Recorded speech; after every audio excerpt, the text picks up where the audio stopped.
Hello and welcome back to Darnyougluten. I hope you had a lovely Easter weekend eating lots of yummy food and spending time with your family. Today I'm going to show you how to make a delicious gluten-free banana cake because, well, on Friday it's my birthday. Yay! And I get to make my own cake. That's just a little sad. Oh well. Obviously you can decorate this cake however you want to, but I'm going to show you how to make some chocolate leaves, which are secretly really simple, but they look really complicated and therefore quite impressive. So whenever you're ready, I hope you like this video and let's get cooking.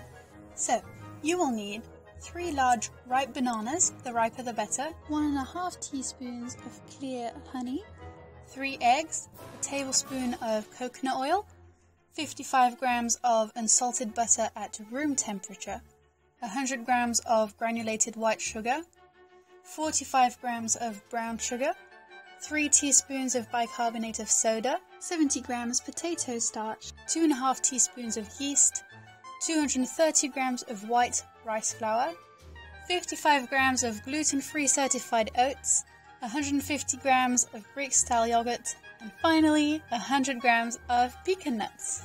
You're going to need the eggs to be lightly whisked with a fork, your oats blitzed into a flour with the help of a small blender, and your pecan nuts coarsely broken into pieces.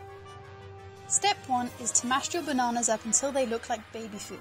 Simply crush them against a plate or the edge of a bowl with a fork and keep on mushing them for a couple of minutes or so, and then set them aside.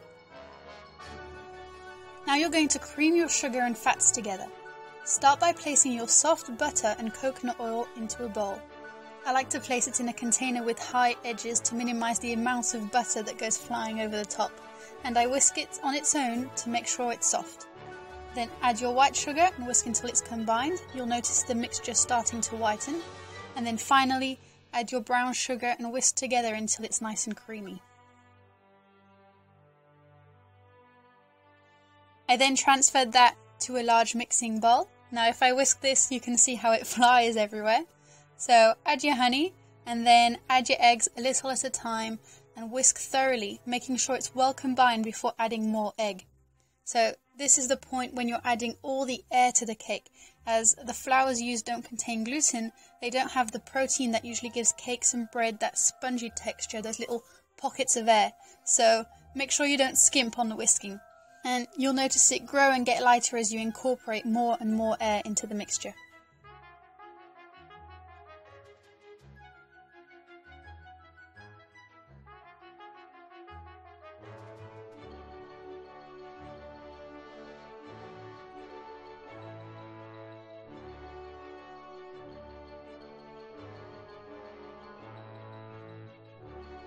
Now stir in your mushy banana and add in the Greek-style yogurt and stir it with a metal spoon.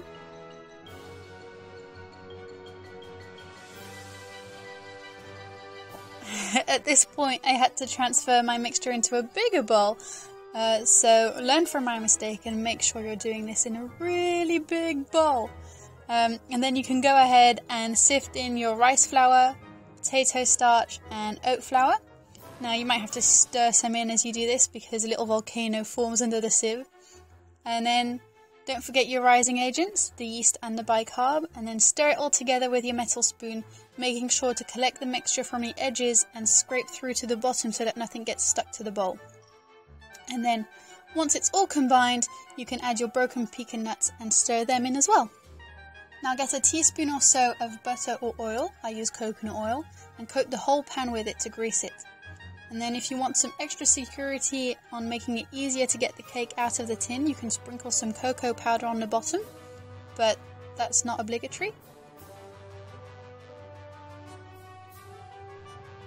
Then pour your mix into the pan, making sure it goes all the way into the edges, so push it in with your spoon. And as you can see, my tin was pretty full with that mix, and I'm clearly making a lot more cake than I thought because I'm obviously greedy. So I had to wrap some aluminium foil around the pan so that if any mix tries to overflow, which it will, it won't be able to.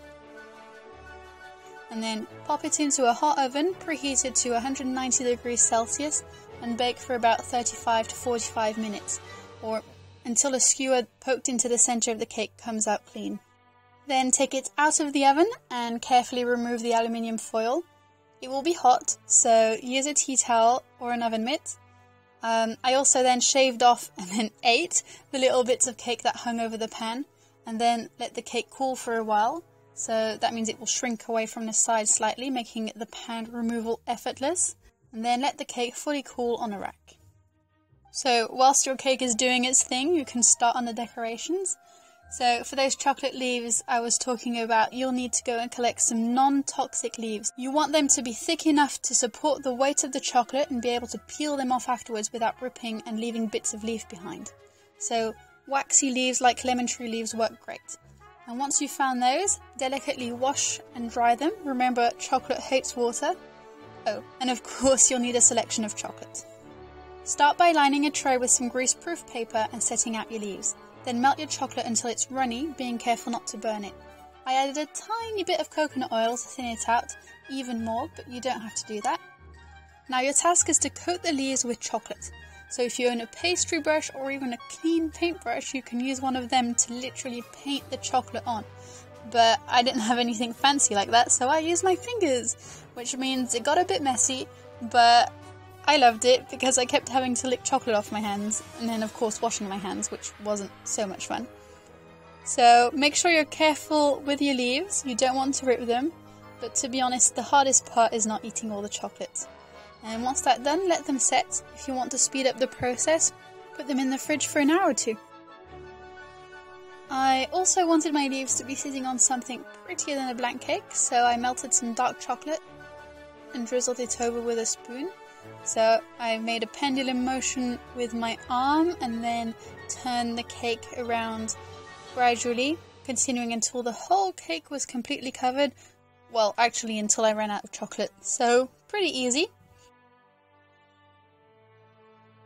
And then I also just wrapped my cake in a ribbon, and you can stop here if you want or continue on with those leaves.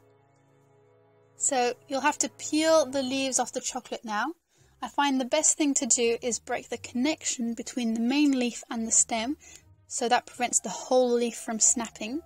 And then also check on the back side there isn't any chocolate wrapped over the edge, because that could break the whole thing. And then you just slowly peel it off, and there you go, you have a beautiful, delicate chocolate leaf. So now it's just a matter of putting it all together. I place my leaves on top in a flower kind of arrangement, wishing I had more leaves the whole time, but then remembering it's only April and the trees aren't full of leaves anyway, so I just have to make do with what I have. And then I used some chocolate hazelnut paste as glue because I'd used up all my white chocolate on the leaves. But you can use anything you want to stick it all together: white chocolate, milk chocolate, dark chocolate, ganache, nut butter, the options are endless. And then, because it's my birthday and I like glitter, I sprinkled some golden edible glitter on top, and there you go, a gluten-free banana cake. Now, this does make a lot of cake.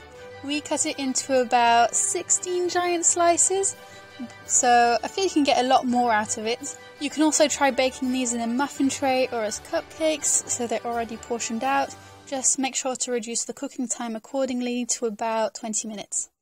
Hope you enjoyed this video, and see you next time. Bye!